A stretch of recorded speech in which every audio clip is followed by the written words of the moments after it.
when a movie calls for a plane crash in a remote mountain lake, or a deadly snow collapse that threatens a major climbing expedition, it's a job for Hollywood's aerial riggers. To be a member of this team, you must be a world-class adventurer, willing to go almost anywhere to get the shot.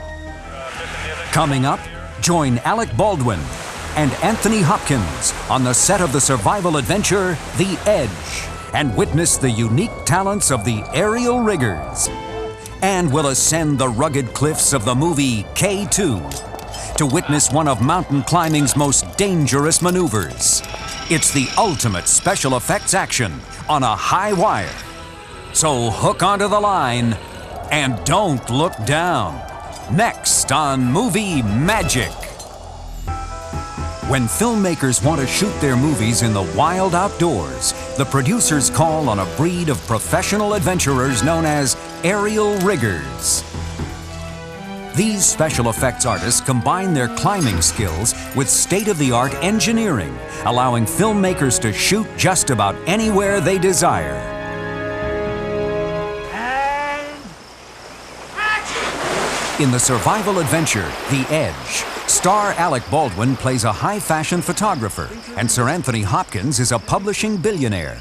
They are forced to survive in the wilderness when their plane runs into a flock of geese and crashes. They struggle for survival. They face death and they smell death all around them. And it's a rites of passage story, really. These guys don't get stuck in traffic on the San Diego freeway.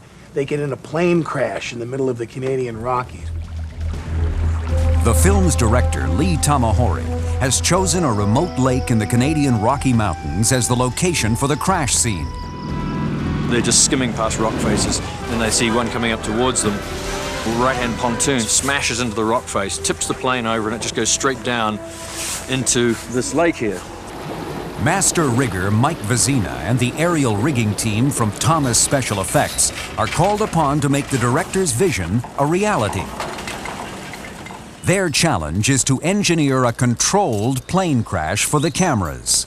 The first crash, we want to see the airplane hit a certain spot on the lake where we have some cameras right at water level.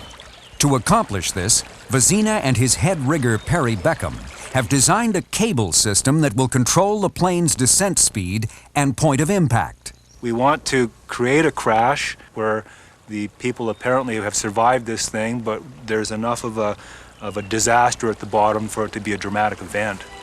The plane will be suspended from a specially built carriage called a skate. It runs on two 1,200-foot lines made from a lightweight synthetic cable called Spectron. The lines span the lake from the top of the 425-foot cliff down to the shore. The top of the rig is securely anchored directly into solid rock. Working at these heights, crew members must rely on their safety ropes, as any slip-up could prove fatal. At the bottom, the rig is held down by a sled loaded with 160,000 pounds of concrete blocks. The plane's descent will be controlled by a logging crane called a grapple yarder. Its winch will provide the brakes. Before attaching the plane, the rig is tested several times using barrels of water that weigh approximately the same as the aircraft. Okay, and 3, 2, 1, go! During each test, the crew monitors the amount of stress on the lines using special tension meters. A digital readout shows the pound force absorbed by the rig on each run. That was 1450 on the Dynafor, 1450. Very well. Satisfied with the performance of the rig, Vezina gives the go-ahead to shoot with the plane tomorrow. In the early days, filming in the mountains wasn't possible, so pioneers like George Méliès used both miniature and full-size sets to simulate the great outdoors in his 1904 film, The Impossible Voyage. Unlike Méliès, Tamahori can shoot his plane crash in this rugged location, thanks to the aerial rigging team. At 5 o'clock in the morning, the crew returns to prep the plane for its brief flight. Mannequins are placed inside the cockpit to sit in for the actors. The plane is loaded onto a transport boat and brought out to the rig where it's attached to the cables.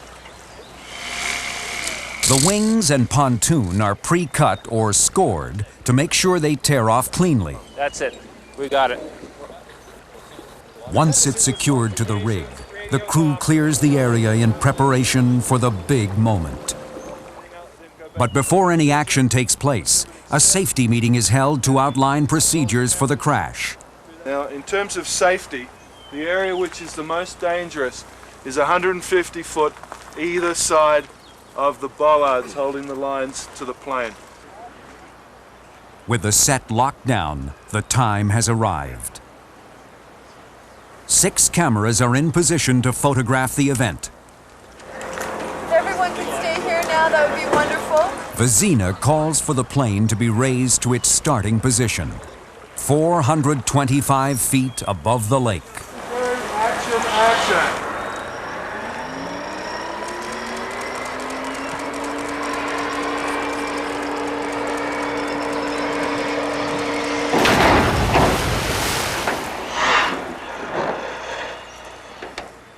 After looking at the playback of all the angles, the director is not satisfied.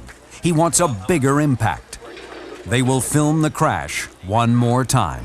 The first crash was great, but we were overcautious. We thought the plane would hit the water and flip right over the top of the cameras, but it didn't have enough momentum to do that. Now, Vezina's challenge is to reconstruct the plane, which is in pieces at the bottom of the lake. The pressure is on. Due to the film's tight schedule, the crew has only 1 day to repair the plane for the next take. We're going to send a couple divers down with lift bags. We'll float it to the top, tow them to shore with a boat, and then take a crane to reassemble it on shore. Vezina surveys the damage to see what they're up against. Yeah, no, I think we're in good shape. The crew works around the clock. Come the morning of its second departure, they're busy with cosmetic finishing touches. This time, the director is asking for a more intense crash. We're going to give them all the speed that Newton's law will allow, and we're simply going to release the plane on the carriage and let it come down at full speed to the bottom. So I think it's going to be a far more dramatic event than we saw in the first one. Holding nothing back on the crash means that this will be the plane's final flight. Stand by! Here we go! And roll, cameras! Action!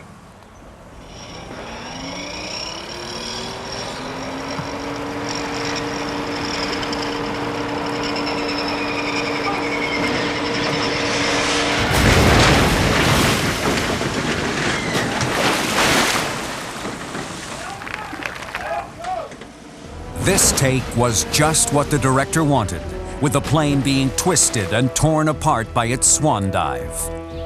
It was great. It was kind of what I call a real crash. Cutting that together with yesterday's stuff, it'll be fantastic. So I'm very happy, even though the plane's a wreck. But the plane crash sequence is not yet ready for the big screen. The film is sent to Peerless Camera Company Limited in London, England.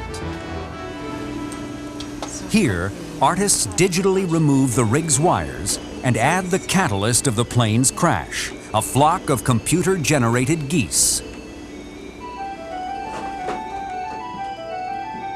So, how are you planning to kill me? With a little digital help, Thomas Special Effects have given the director an incredible plane crash that will push his audience right to the edge.